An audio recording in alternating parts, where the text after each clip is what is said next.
YouTube, Slavystax back with another video. Just kind of a wrap-up video of what I kind of cherry-picked from the till over the weekend.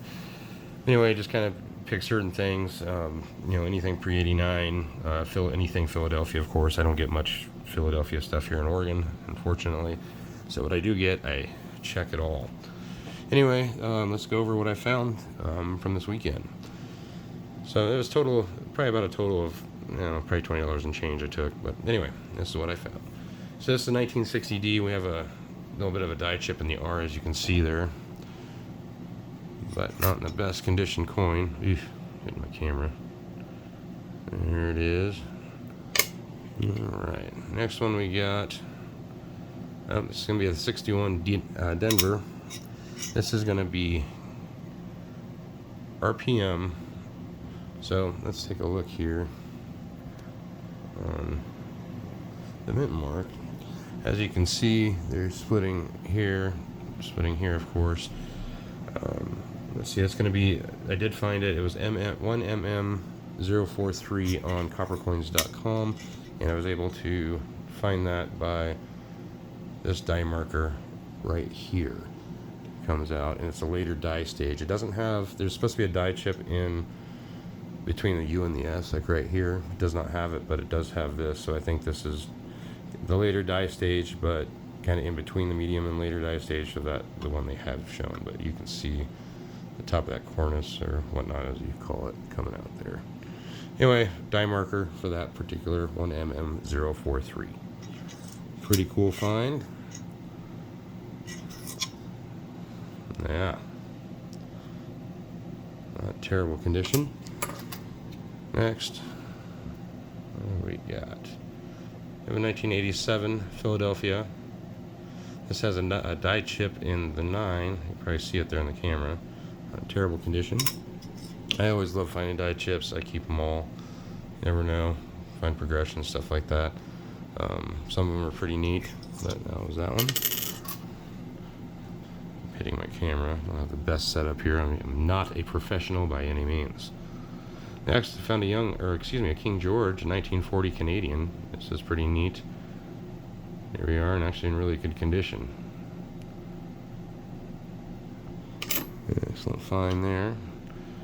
Next one we have is a 1982 Philadelphia Zinkin. You can tell it's a zinc just by the little pitting on the coin itself. Some people weigh them and stuff like that, but after time you learn. Plus on the back you can see a die crack coming out from the corner right here. And the zinc actually is coming through. Let's put it into the scope. As you see there, there's a nice die crack that runs from the rim into the building. It's got some pretty good chunkiness to it. Pretty neat. Alright, and the last penny we found was a 1939 S wheat cent. Not in the best condition, but still the only wheatie I found. This had nothing unique going on with the mint mark or anything that I could tell. But who knows. Alright, couple dimes for you next. So this is just a 1966 Philadelphia, or, well, 66, that's just what it is. But it's what they call a dryer coin, just because of the rim. It just sat in the dryer and got spun around and flattened out, and you end up with this. Kind of neat. Not really worth anything, it was just kind of neat. Some of them are pretty unique. They have some pretty cool designs that come out of those things. Next one, 1988 Philadelphia. It's a dime, of course. Fortunately, this thing, as you can see, has got a big scratch right there on the face, pretty deep. But on the back, this has some clashing. The clashing is going to be, let's see, it's going to be right here on this side, and then if you can kind of see, kind of up through here. But I probably won't keep it. It's pretty light and unfortunately damaged. But you can see kind of there. And then over here, this side's harder to see, but you can see the shadow here. It comes down and then through here. Anyway, so there's that one.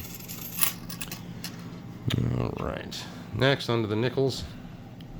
It's a 2016 Philadelphia. So I think this one, yeah, this has some starts of some die chips on the left side of the building there, as you can see.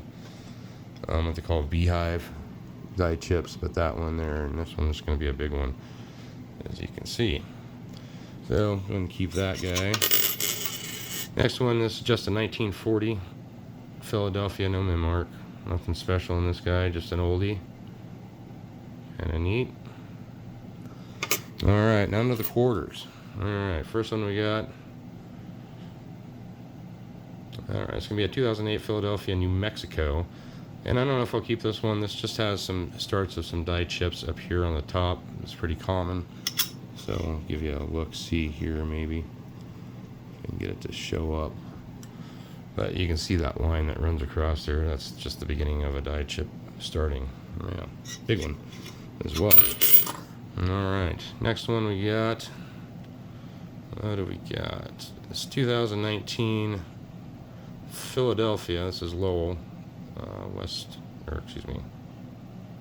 Lowell 2019 Philadelphia. Pretty deep die state, pretty worn, as you can barely read the P on that just because it's just die deterioration all the way around. But bringing in for that big die chip right on the side of the building up there. Take a look here under the scope.